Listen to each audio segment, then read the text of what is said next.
Cet immense dôme brûlant qui surplombe le cratère quelques instants après l'impact, c'est la vapeur de roche. « 100 milliards de mégatonnes de roches instantanément transformées en vapeur par l'extrême chaleur générée par la collision.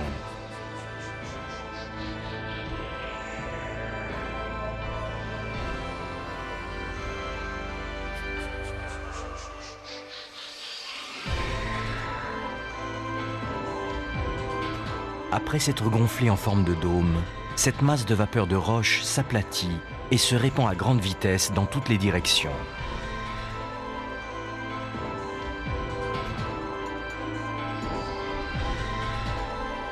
Trois heures à peine après l'impact dans l'océan, une formidable rafale de vapeur de roche portée à 4000 degrés centigrades et se déplaçant à une vitesse de 300 mètres par seconde atteint l'Himalaya.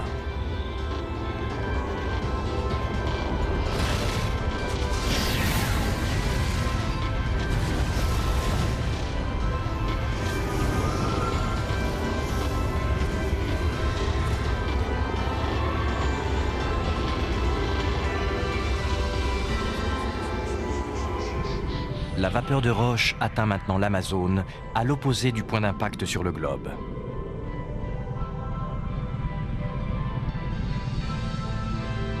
L'intensité de la chaleur déclenche un phénomène de combustion spontanée.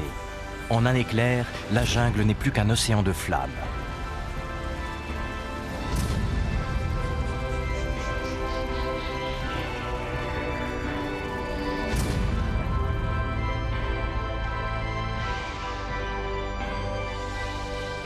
« 24 heures après l'impact, l'ensemble de la planète est enveloppé d'un nuage de vapeur de roche à haute température.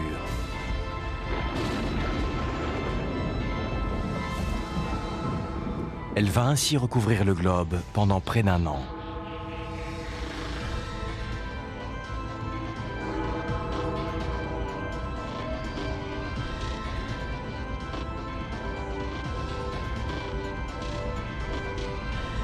L'océan, le berceau de la vie, n'échappe pas à la catastrophe.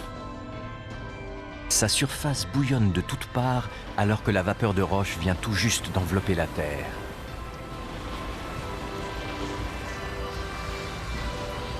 Il entre en ébullition.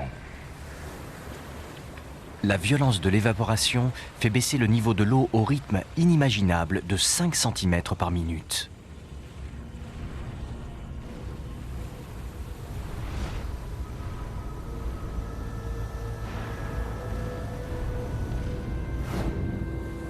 L'eau de mer a totalement disparu.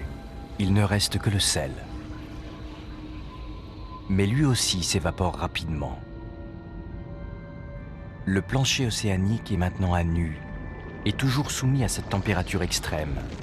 Très vite, il se met à fondre.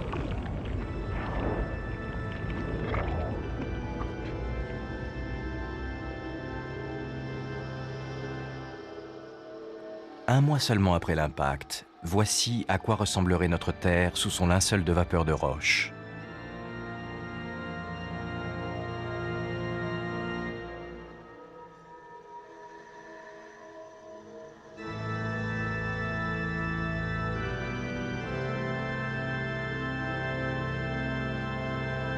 Une seule collision avec un astéroïde de 500 km de diamètre et plus une goutte d'eau ne subsiste sur la planète entière.